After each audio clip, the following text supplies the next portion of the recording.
اچھا جی، آج ہم نے جو پوئم پڑھنی ہے وہ ہے ابو القاسم الشعبی کی. ابو القاسم الشعبی جن کا تعلق جو ہے وہ تونس سے ہے. فی الحال ہم ان کے جو نظم ہے جو ہمارے سلیبس میں شامل ہے ارادۃ الحیات، اس کو پڑھیں گے. تو ارادۃ الحیات یعنی زندگی کی خواہش، ٹھیک ہے، زندگی کا چاہنا. پہلا شعر دیکھیے، اذا الشعب یوما اراد الحیات فلا بد ان یستجیب القدر. نظم ہے، اس کو اگر آپ دیکھیں تو آپ کو اندازہ ہوگا کہ کس طرح انہوں نے زندگی کی جو اصل قدر و قیمت ہے اس کے اوپر جو ہے نا اپنا قلم اٹھایا ہے. اذا الشعب یوما، اذا الشعب جب کوئی قوم، یومن کسی بھی دن، ارادہ فیصلہ کر لیتی ہے، چاہ لیتی ہے، چاہتی ہے کس چیز کو؟ زندگی، الحیات. اذا الشعب یوما اراد الحیات، جب زندگی جو ہے وہ، جب کوئی قوم فیصلہ کر لیتی ہے زندگی کا، فلا بد ان یستجیب القدر، فلا پس نہیں ہے، بدہ کوئی چارہ، تو کوئی چارہ نہیں ہوتا اس کے سوا کہ یستجیبا، کہ جواب دے اس کے اس چاہت کو کے اوپر لبیک کہے. کون؟ القدر، قسمت، تقدیر. تو تقدیر لامحالہ کسی بھی قوم کی زندگی کی خواہش. اب یہاں پہ زندگی کو بھی ہمیں سمجھنے کی ضرورت ہے کہ زندگی سے کیا مراد ہے. وہ زندگی جو بچہ اس دنیا میں لے کر آتا ہے، یعنی پیدا ہوتا ہے، تو وہ والی، کیا وہ زندگی کی بات ہو رہی ہے یا اس زندگی کی بات ہو رہی ہے جو کہ کہہ لیں انسان کو مردہ زندگی سے زندگی کی طرف لے کر جانے والی ہے؟ ڈیڈ لائف کیا ہے؟ جس میں سوچ و سمجھ نہیں ہے، جس کو جیسے چلایا جا رہا ہے وہ ویسے چل رہا ہے. لیکن جو حقیقی زندگی ہے وہ اس وقت شروع ہوتی ہے جب انسان غور و فکر شروع کرتا ہے. ٹھیک ہے، تو یہاں پہ جو اراد الحیات سے مراد ہے کہ جب اس کے اندر غور و فکر والی زندگی کی تڑپ جو ہے وہ پیدا ہو جاتی ہے، جب وہ سوچنے سمجھنے لگتا ہے، تو تب کیا ہوتا ہے کہ تب اس کو صحیح معنی میں قسمت بھی اس کے اوپر مہربان ہوتی ہے اور تقدیر اس کے لیے اس کی ہمنوا بنتی ہے اور اس کے مسائل کو حل کرتی ہے. وَلَا بُدَّ لِلَّيْلِ أَن يَنْجَلِي وَلَا بُدَّ لِلْقَيْدِ أَن يَنْكَسِرْ. تو اس کے سوا کوئی چارہ نہیں ہوتا. کس کے لیے؟ لیل، رات کے لیے. رات جو ہے وہ لامحالہ لازم ہے کہ ان ینجلی، کہ وہ چھٹ جائے، وہ برقرار نہ رہے. رات چھٹ ہی جاتی ہے. ولا بد للقید، اور اس کے سوا کوئی چارہ نہیں ہوتا ہتھکڑیوں کے لیے. قید، ہتھکڑی، بیڑیاں جو آپ کی زنجیریں ہوتی ہیں وہ ان ینکسر، کہ وہ ٹوٹ جائیں. تو لامحالہ جو رات ہے وہ بھی چھٹ جاتی ہے اور جو بیڑیاں یا جو زنجیریں ہیں وہ بھی ٹوٹ کر رہتی ہیں. تو جب تک اپنے دل میں تڑپ پیدا نہ ہو تب تک کوئی باہر کی چیزیں جو ہیں وہ تبدیل نہیں کی جا سکتی، نہیں ہوتی. تو پہلی کیا چیز ہے؟ دل کا تبدیل ہونا، اپنے اندر زندگی کو محسوس کرنا، پھر ہی زندگی آپ کو باہر نظر آنا شروع ہوتی ہے. وَمَن لَمْ يُعَانِقْهُ شَوْقُ الْحَيَاةِ تَبَخَّرَ فِي جَوِّهَا وَانْدَثَرَ. وَمَن لَمْ، اور وہ جو یعانق، آنکا یعانق، معانقہ اردو میں بھی ہم استعمال کرتے ہیں. کیا ہوتا ہے معانقہ؟ گلے ملنا، ہے نا. تو من لم یعانق، جس کو گلے نہیں ملتا کیا چیز؟ شوق الحیات، زندگی کی شوق، زندگی کی محبت، جس کی بغل گیر نہیں ہوتی، جس کو اپنے ساتھ نہیں لے کر چلتی. تو کیا ہے؟ تبخر فی جوہا واندثر. تو وہ کیا ہوتا ہے؟ بخارات بن جاتا ہے. تبخرا، وہ مٹ جاتا ہے، بخارات بن جاتا ہے. فی جوہا، اس کی فضا میں، واندثر، اور اس کا نام و نشان بھی ختم ہو جاتا ہے. یعنی جس نے زندگی کی محبت کو نہیں اپنایا، زندہ رہنے کی چاہت جس کے اندر نہیں آئی، تو وہ مٹ جاتا ہے اور وہ ایسے ہی جیسے کبھی اس نے وہ رہا ہی نہیں تھا، وہ زندہ ہی نہیں تھا، وہ اس طرح اس دنیا سے چلا جاتا ہے. كَذَلِكَ قَالَتْ لِيَ الْكَائِنَاتُ وَحَدَّثَنِي رُوحُهَا الْمُسْتَتَرُ. كَذَلِكَ، یہی وہ بات ہے. یعنی اوپر 3 شعروں میں شاعر نے جو بات کی ہے وہ کہتا ہے كَذَلِكَ، یہی وہ بات ہے. قالت، جو کہی ہے، لی الکائنات، مجھ سے کائنات نے. یعنی یہ بات میں صرف اپنے تجربے کی بنیاد پہ نہیں کر رہا ہوں، بلکہ وہ کہتا ہے کہ کائنات پوری جو یونیورس ہے اس کے اندر یہ اصول لاگو ہے. ٹھیک ہے، یہ صرف ایک گھر یا ایک فرد کی بات نہیں ہے، بلکہ کہہ رہے یونیورسل رول ہے. کیا؟ یہی بات میرے سے کائنات نے کہی ہے. وحدثنی، اور میرے سے گفتگو کی ہے کس نے؟ روحھا، روح اس کی جو اسپرٹ ہے جس نے اس کو زندہ رکھا ہوا ہے اس یونیورس کو. المستتر، اور وہ روح کیسی ہے؟ المستتر، چھپی ہوئی. ستر کہتا ہے نا پردے کو، ٹھیک ہے، وہ کیا پردہ بھی کیا کرتا ہے؟ چھپا لیتا ہے. تو یہ اس کی جو پوشیدہ روح ہے اس نے بھی میرے سے یہی بات کی ہے. وَمَن لَّمْ يُحِبَّ صُعُودَ الْجِبَالِ يَعِشْ عَبْدَ الدَّهْرِ بَيْنَ الْحُفَرِ. وَمَن لَّمْ يُحِبْ، جو نہیں محبت رکھتا. کس چیز سے؟ جو نہیں محبت رکھتا صعود. صعود کیا ہوتا ہے؟ سعادہ، اونچائی کی طرف چڑھنا. ٹھیک ہے، حبوط ہوتا ہے نیچے کی طرف آنا، اسی سے حبوط الطائرہ و صعود الطائرہ. جب طائرہ جہاز اوپر جاتا ہے تو صعود، نیچے آتا ہے تو حبوط، لینڈنگ اس کی.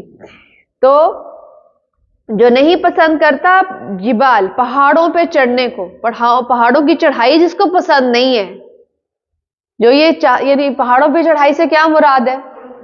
یعنی جو مشکلات میں پڑنے کے لیے تیار نہیں ہے، وہ کیا ہے؟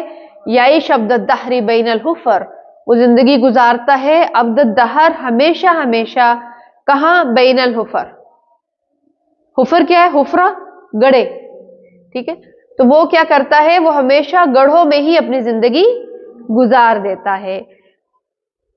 یعنی جو رسک لینے کی جس کے اندر صلاحیت نہیں ہے، وہ یہ کہے کہ وہ ترقی یا عروج پائے گا، تو وہ شاعر کہتا ہے ایسا نہیں ہے. وہ پھر اسی نچلے لیول پہ ہی زندگی گزار کے دنیا سے چلا جاتا ہے. وقالت لی الارض لما تساءلت ایام ایا ام هل تکرہین البشر. وقالت لی الارض، اور کہا مجھ سے، کس نے؟ الارض.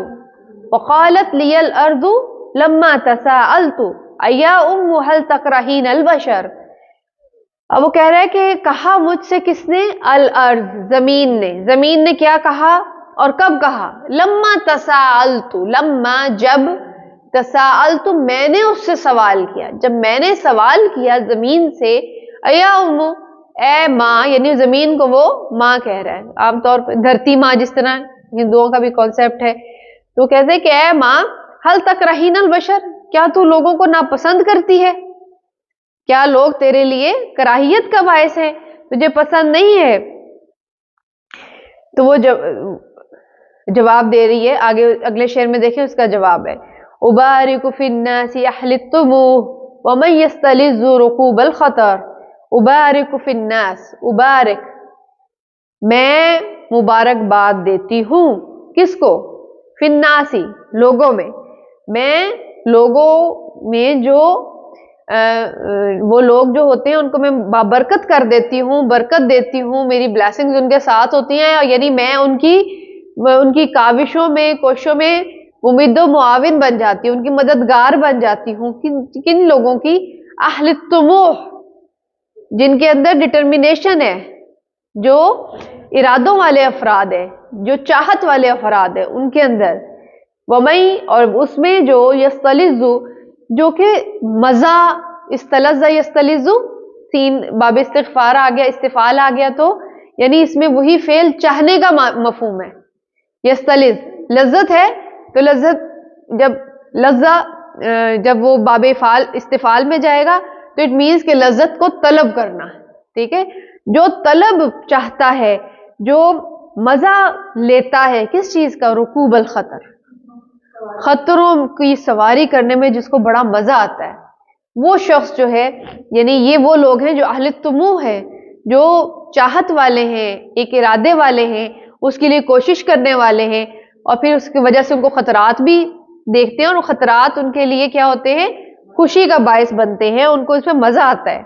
وَأَلْأَنُ مَنْ لَا يُمَاشِ الزَّمَنُ وَيَقْنَعُ بِالْعَيْشِ عَيْشِ الْحَجَرِ. وَأَلْعَنُ، دیکھیں یہی سے ہمیں پتہ چل رہا ہے کہ ابارک کا اپوزٹ ہے العن، لعنہ و برکہ. یعنی دو الفاظ ہو گئے اور دوسرے کے اپوزٹ. برکہ کیا ہے؟ کسی کی جو کوششیں کاوشیں ان کو ڈبل کر دینا, ٹھیک ہے, اس کے اندر مزید اس کو فروٹفل کرنا. اور لانا کیا ہے؟ یہ بات بھی پہلے ڈسکس میں نے ایک اپنی ویڈیو میں کی ہوئی ہے. لانا کیا ہوتی ہے اردو میں, عربی میں لعنت جو ہوتی ہے وہ کیا ہے؟ کیا ہم کہتے ہیں لعنت ہو, اس پہ ملامت کرنا. اور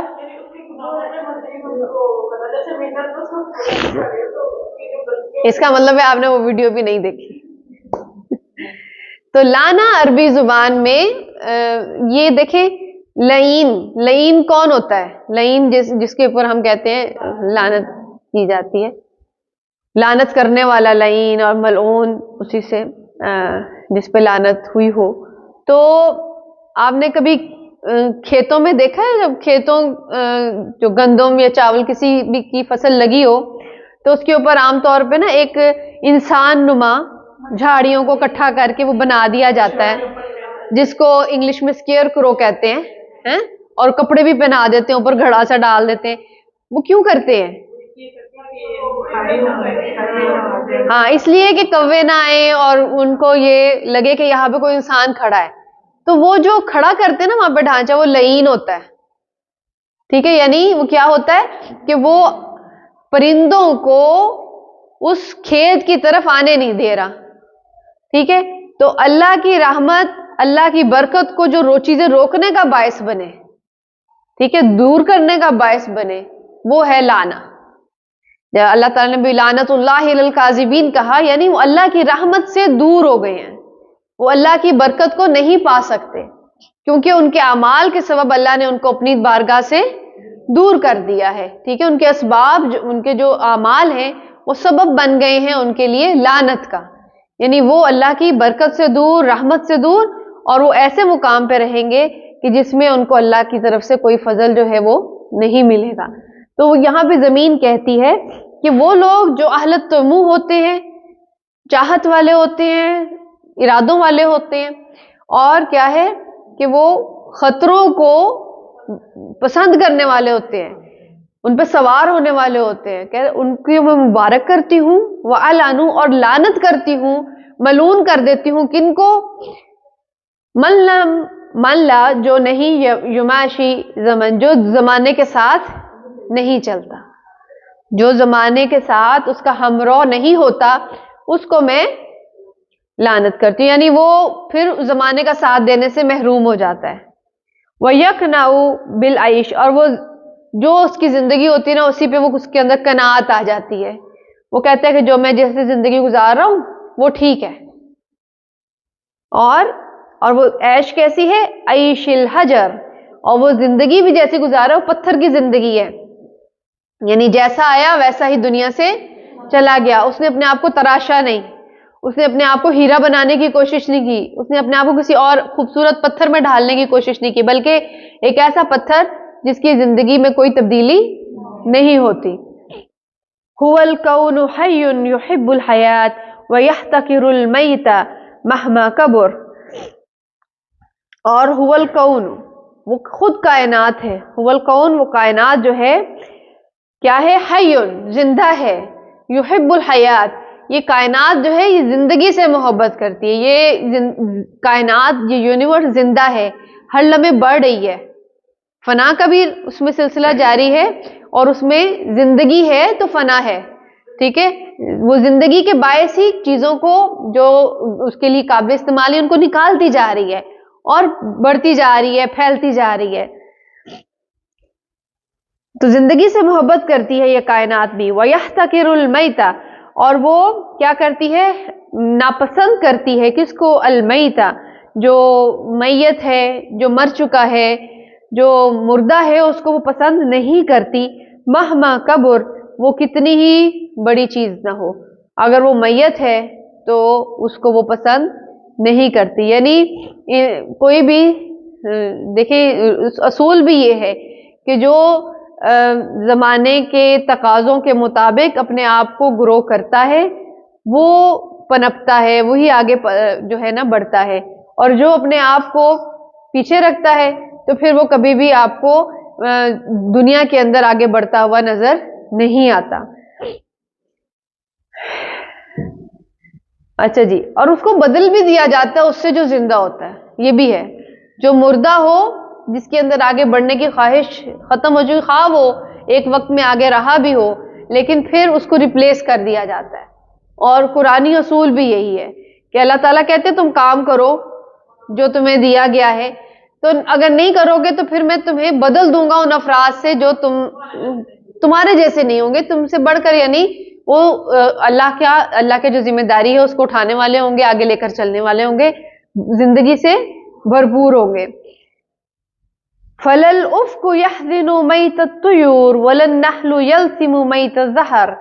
دیکھیں کتنی بڑی حقیقت وہ کہہ رہے ہیں کہ جو افق ہے نا, جو ہورائزن ہے, جو آسمان ہے, لا وہ نہیں کرتا کیا, یحزن, حزن, گود, وہ گود فراہم نہیں کرتا, آغوش نہیں دیتا کس چیز کو, میت الطیور, جو پرندہ مر جاتا ہے. جو پرندہ مر جاتا ہے اس کو آسمان اپنے اندر نہیں رکھتا بلکہ اس کو نیچے پھینک دیتا ہے. ایسے ہی ہوتا ہے نا, پرندہ زندہ ہے تو اڑا ہے, اور جب وہ اس کے اندر زندگی ختم تو وہ کہتے کہ آسمان بھی اس کو اپنے اندر جگہ نہیں دیتا. وَلَلنَّحْلُ يَلْسِمُ مَيْتَ الزَّهَرِ, اور نہ ہی جو نحل ہے, جو نحل کسے کہتے ہیں, شہد کی مکھی. جو شہد کی مکھی جو شہد کیسے بناتی ہے, پھولوں کا رس چوس کے. تو پھول کون سے ہوتے ہیں, تازہ پھول ہوتے ہیں, وہ مرجھائے ہوئے پھول تو نہیں ہوتے یا سوکھے پھول تو نہیں ہوتے. تو کہا لا وَلَلنَّحْلُ, اور نہ ہی جو شہد کی مکھی ہے, یلسمو وہ چوستی ہے کس کو, میت الزہر, جو پھول جو ہیں مردہ ہو جائیں. تو مردہ پھولوں کو یہ بھی منہ نہیں لگاتی, شہد کی مکھی بھی. تو مین جو مقصد تھا شاعر کا وہ یہ کہنا تھا کہ یعنی ایک وقت وہ بھی چل رہا تھا نا, جو آزادی, ہر ملک جو ہے وہ آزادی کی کوشش کر رہا ہے, اور تونس جو ہے وہ کس بر اعظم میں تھا, افریقہ کے اندر. ٹھیک ہے, تو افریقہ کے اندر بھی وہ آزادی کی موومنٹ جو ہے وہ چل رہی تھی. تو اس دوران جو ہے یہ شاعر ہمارا یہ بتاتا ہے کہ اگر تم نے اپنے آپ کو, اپنی حالت کو بدلنا ہے تو ضروری ہے کہ پہلے اپنے اندر وہ خود زندگی لے کر آؤ, پھر ہی تمہیں باہر وہ تبدیلی نظر آئے گی. خالی چاہت سے کچھ نہیں ہوگا.